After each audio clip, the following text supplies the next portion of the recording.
alles klar. So, super. Emanuel, ich finde das total klasse, dass du hierher gekommen bist. Ja, vielen, vielen Dank auch, dass ich da sein darf. Ja. Und wir haben uns ja, wann haben wir uns kennengelernt? Das war ganz kurz nur, ne, oder? Das ist jetzt schon eine Woche her und, oder? Letzte Woche haben wir uns getroffen. Letzte Woche haben wir uns getroffen, ja. Und davor war die Sache im Radio, ne? Richtig, oder? Und so ging es nämlich los, weil ich habe dich gesehen, eure Seite gesehen, Street Kids, und wir waren ja einen Tag vorher bei Radio Frankfurt, haben wir diesen Streamtag gehabt. Cool übrigens, mit dem Hintergrund, das ist doch abgefahren da oben. Ja, also wir sind auch sehr dankbar, haben auch super Resonanzen und ja, hat auch echt Spaß gemacht. War zwar sehr intensiv, wir waren schon von 5 Uhr morgens bis 2 Uhr morgens da, aber soweit war echt alles gut. Ne? Okay. Aber was ich dann gesehen habe am nächsten Tag, bin ich auf Radio Frankfurt in die Story gesehen, in Instagram, da habe ich gesehen Street Kids und da habe ich gesagt, coole Sache. Bin dann auf die Seite gegangen und dann sehe ich Street Kids Tansania und ich sage so, ne, das kann doch nicht sein, Street Kids Tansania, warum habe ich da noch nichts mitbekommen? Und dann habe ich euch direkt angeschrieben und gesagt, hier, ich komme aus Tansania und ich sehe, dass ihr hier in Frankfurt-Offenbach seid und ich habe noch nichts mitbekommen. Ja, ich gucke von dir, ich guck da, denke, Emanuel Austin, wer ist denn das? Ja, ich bin von Tansania, ich will euch unterstützen, hast du gesagt. Ja, genau. Ja. Das war so mein erster Gedanke. Wow, Wahnsinn, überhaupt etwas von Tansania und überhaupt sowas, dass es so ein Projekt gibt und ich habe es noch nicht mitbekommen und deswegen war ich sofort, habe ich gesagt, ich muss die sofort anschreiben. Ja, cool, und jetzt unterhalten wir uns hier. Ne? Jetzt unterhalten wir uns und kennen, als würden wir uns schon 30 Jahre kennen, aber so ist cool, so ist manchmal die Welt. Und wir machen Aktionen, ne, oder? Yes! Du willst uns helfen. Ich will euch helfen. Ich finde das total klar. Weißt du was, wir haben uns ja im Vorfeld so ein bisschen unterhalten drüber. Ja. Botschafter. Willst du Botschafter für uns werden? Hammer. Okay. Ich habe es dir ja auch schon mal erzählt, dass ich mit meiner Frau, Verlobte zusammen, Larissa, auch regelmäßig in Tansania sind. Und wir haben mit dieser ETD-Organisation damals, haben wir immer wieder, sind wir mit denen in Verbindung, immer noch jetzt, auch, dass wir mit denen tanzen. Die haben uns immer gesagt, immer wenn wir dort sind, haben wir gesagt, wir kommen gerne und wir tanzen mit den Kindern, bringen den Sachen mit, haben denen so Spielzeugsachen gegeben, ne, und haben versucht, und diese Organisation, die versucht, dass man die Kinder so ein bisschen aufbaut. Ne? Und deswegen haben wir schon damals gesagt, wir wollen irgendwas sowas auch mal mitmachen, aber natürlich durch die Tanzschule und so hast du natürlich auch zwischendrin nicht so viel die Zeit gehabt, aber jetzt durch das ist echt super und da bin ich gespannt. Machen. Ja. Also du wirst ja mit Sicherheit auch in Tansania uns sehen oder vielleicht sogar runterreisen. Müssen wir auf jeden Fall. Dann zeige ich dir mal, wie wir bei uns tanzen. Bei uns wird nämlich auch getanzt. Das ist richtig abgefahren. Wir haben auch einen super Künstler da unten und der macht mit unseren Kindern Kunsterziehung. Cool. Und das ist immer das, was sie am liebsten mögen. Die tanzen da alle und in dem Raum und die Musik ist irre. Du musst dir vorstellen, Tansania, fast jedes Kind möchte Tänzer oder Musiker werden. Ja. Das ist so das allererste Ziel, sag ich mal, von daher. Und man muss schon sagen, dass Musik Tanzen verbindet. Ne? Verbindet und gibt Lebensfreude raus. Ne? Und dort drüben haben sie noch weniger, fast gar nichts. Ne? Die haben nur sich und wenn überhaupt Familie oder in dem Fall noch nicht mal eine Familie und ihr gebt denen eine Familie. Und das finde ich das Besondere. Und da ich ja auch dort immer regelmäßig bin, weiß ich, was Sache ist. Also es ist nochmal ein Unterschied, ob man sowas im Fernsehen nur sieht oder ob man das live vor Ort sieht. Und wenn man das live vor Ort sieht, wie die Kinder da auf der Straße laufen oder wenn du da so siehst, dass jemand niemanden hat und keine Person hat, wo sie sich wenden kann. Und das sind noch nicht mal Erwachsene, sondern das sind Kinder. Und wenn die schon so starten mit niemandem, das ist echt eine Katastrophe. Und von daher echt ein großes, das ist jetzt nicht nur großes Lob, das ist jetzt auch nicht nur wegen Presse oder irgendwas, sondern echt vom Herzen eine tolle Sache, eine Geste und dass ihr das sogar noch in Tansania macht. Und für mich ist das nur eine Ehre und es ist ich muss noch nicht mal darüber überlegen, irgendwas zu sagen. Will ich sowas machen oder nicht? Natürlich will ich sowas machen. Das finde ich cool. Yes, das finde ich total cool, echt. Auf jeden Absolut, Fall. Weil, ich sag mal, wir haben schon Botschafter, aber ich glaube, du bist der authentischste Botschafter, den wir dann überhaupt haben können. Ja? Also aus Tansania. Du bist Bongo, du machst auch Bongo-Flavor. Also so kam, ich muss mal so sagen, ich bin ja jetzt 30 Jahre alt und kam mit 5 Jahren von Tansania hierher. Ja. Und das heißt, es ist eine lange Zeit vergangen. Und man muss auch sagen, dass mein Deutsch, ich spreche besser Deutsch als Swahili. Aber ich kann mich noch gut verständigen. Und seit 5 Jahren habe ich wieder angefangen, auch intensiver Musik zu machen. Und habe dann auch mir gesagt, ich möchte das in mein Heimatland, wo meine Wurzeln auch sind, auch starten. Und bin dann immer regelmäßig hingeflogen. Das heißt, ich habe 9 Wochen in der Tanzschule gearbeitet. Und wenn Ferien sind hier, Herbstferien, Sommerferien, Winterferien, bin ich immer rübergegangen und habe Musik gemacht, habe musiziert mit anderen Künstlern zusammen, habe selber eigene Songs aufgenommen, bin auch nicht nur in diesen High Society, sag ich mal, Studios, Musikstudios gegangen, sondern auch in die richtigen Slums nach Kinondoni. Das musst du dir mal vorstellen, die haben noch nicht mal, die haben nichts, die haben kein Fenster, die haben alle, ihr kennt das ja. Was du in Burahati auch? Burahati war ich noch nicht, aber ich war in Monjanamala. Ja, da haben wir unser erstes, das ist noch ein gutes Gebiet. Ja.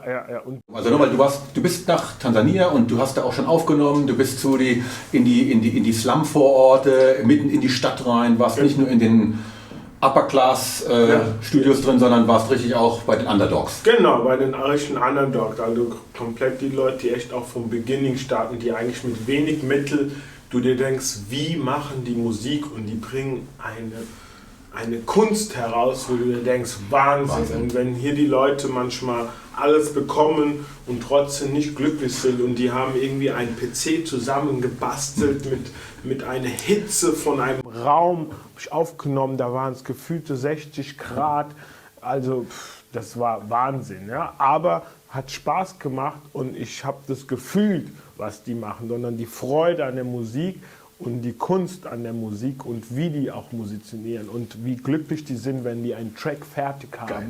Und die sind einfach so happy. Da wird getanzt, da wird getanzt, die freuen sich und feiern. Ja, und die wissen noch nicht mal, ob dieser Track überhaupt viele Leute hören, aber die sind einfach glücklich. Und das hat mich so fasziniert und das ist das Wichtigste, was ich noch mal mehr gelernt habe, auch gerade auch für die Leute, die Kunst und Musik machen, dass du das machst, nicht um Geld zu verdienen, sondern erstmal zur Liebe zur Musik oder zur Kunst.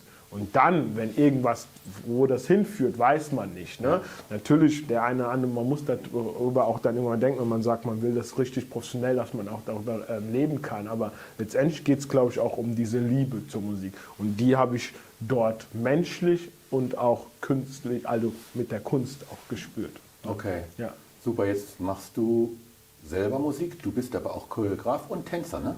Ja, also ich tanze und choreografiere und jetzt nochmal zurück auch wegen Tansania. Ich habe mit Ben Paul, den habe ich ganz vergessen, einen sehr, mittlerweile einer meiner besten Freunde geworden. Er ist ein sehr großer Musiker in Ostafrika, er ist aus Tansania und er hat mir viele Wege und Menschen auch vorgestellt, sodass meine Musik auch eine gewisse Reichweite bekommen hat, dass die Leute meine Musik gehört haben, weil er auch daran geglaubt hatte und wir haben uns auch ich habe dort ein Interview gegeben und habe gesagt, dass ich ihn gerne kennenlerne und er hat früher auch ein Interview gegeben, wo er gesagt hat, ja, ich habe gehört, dass der Emanuel auch aus Tansania kommt, aber in Deutschland, und er hatte auch einen Choreograf gesucht. Und so haben wir uns verbunden und haben wir immer mehr zusammen, dann war der auch hier, ist in der Tanzschule Weiß auch beim Abschlussball aufgetreten. Wenn ich dort drüben bin, machen wir was zusammen und haben immer wieder Musik, bringen wir zusammen. Also das ist auch nochmal ein wichtiger Punkt, der mir sehr auch viel geholfen hat und auch ein sehr herzlicher Mensch, der auch so Charity-Projekte auch in Tansania auch selber macht. Und jetzt hilfst du uns. Jetzt helfe ich euch. Ja, super. Und das ist also weißt du, was mir da einfällt? Ich habe die Maliki, ich habe ein paar von den Mädchen, die haben Stimmen. Ja. Bei uns, also unsere Kinder gehen so in die Kirche sonntags und wir sind, sage ich mal, kein christlicher Betrieb, sondern ein humanitärer Betrieb. Aber unsere Mitarbeiter sind das normalerweise Christen oder Moslems, oder halt Leute, die an nichts glauben, gibt es auch. Ja. Und ich sag mal, wir haben dort Leute, bei uns Kinder, Jugendliche, die können singen. Da bin ich manchmal wie versteinert. Oder wenn die, sagen wir mal, in der Gruppe singen und dann da trainieren so für ihre Kirche, also üben. Ich saß da schon da und da ist alles da, von Freude bis Tränen. Also du wirst komplett angefasst am Herzen. Ja. Man muss schon sagen, dass die Afrikaner und auch jetzt die Tansanianer, sag ich mal, weil ich die jetzt auch gut kenne, wenn die, egal was die machen, wenn sie musizieren, wenn sie beten, wenn sie wenn sie kochen, alles mit Herz, alles mit Herz ne? Und alles mit 100%, sage ich mal. Ne? Und da kochen die Emotionen hoch, dann wird geweint, dann wird gelacht, dann ist alles mit dabei. Ja. Ja, super. Ich meine, jetzt haben wir uns, das ist klasse, also dann bist du erstmal uns herzlich willkommen als Botschafter. Danke, du kriegst natürlich dann auch so ein sehr cool, Grau oder Grün? Eigentlich für mich ehrlich ist egal? Völlig egal. Grün steht dir aber gut, bestimmt. Grün steht ja gut, so Kämpfer. Du bist grün. eine Kämpfernatur auch, ne? Ja, oder? Immer. Ich bin immer am Kämpfen. Das ist ganz wichtig. Aber du kämpfst auch gerne, ne, oder? Ich kämpfe auch gern. Für mich, das habe ich von meiner afrikanischen Oma, die hat mir immer gesagt, Manuel, es gibt nicht, was heißt, es gibt so ein Sprichwort auf Deutsch, heißt, es ist alles möglich sozusagen. Also es gibt kein ich kann nicht oder so. Oder the sky is the limit. Ja, genau. Oder auf Englisch. Ja, auf Englisch, sowas. Ne? Also von daher, ich habe immer einen Antrieb, weiterzumachen, aber auch immer zwischendrin, das merke ich jetzt auch, immer mehr auch dankbar zu sein, auch immer wieder zu sagen. Da sagst du was. Ja, also ehrlich, obwohl ich aus Tansania komme und dort auch bis 5 Jahren dort gelebt und immer diesen Kontakt und mit der Familie in Verbindung bin und auch immer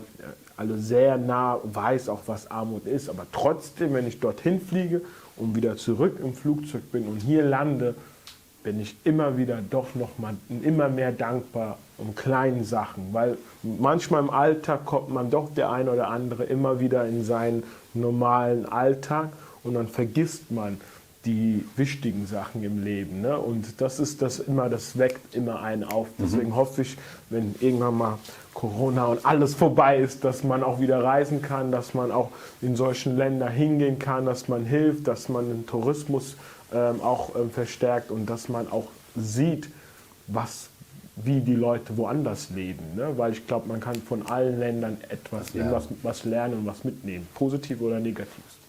Ja, das gebe ich dir recht. Also Genügsamkeit ist das für mich. Also man ist mit wenig zufrieden. Richtig, ja. Ich bin ja auch seit über 20 Jahren da unten. Ja, egal. Ja. Mensch, du warst heute hier. Ich freue mich, dass du heute da warst. Wir haben das jetzt hier aufgenommen. Das kommt auf die Kanäle raus. Danke, ich bin sehr, sehr, sehr froh auf die tolle Aufgabe. Ich werde das mit Herz, gerade weil es mein Land ist und ihr so mit Herz das zurückgibt. Also wie gesagt, das ist echt eine tolle Organisation und es geht in die richtigen Händen und es kommt an und das ist das, was zählt. Und deswegen supporte ich und Larissa. Und Larissa auch, genau. Wir werden mit voller Kraft das supporten. Cool, ich kann dich nicht umarmen, aber ich gebe dir beide. Yes, wir machen so. Safi sana. Pamoja sagen wir in Tansania. Pamoja ist zusammen, ja? Und nur zusammen kann man alles schaffen. Ja? Und Pamoja, wir schaffen das.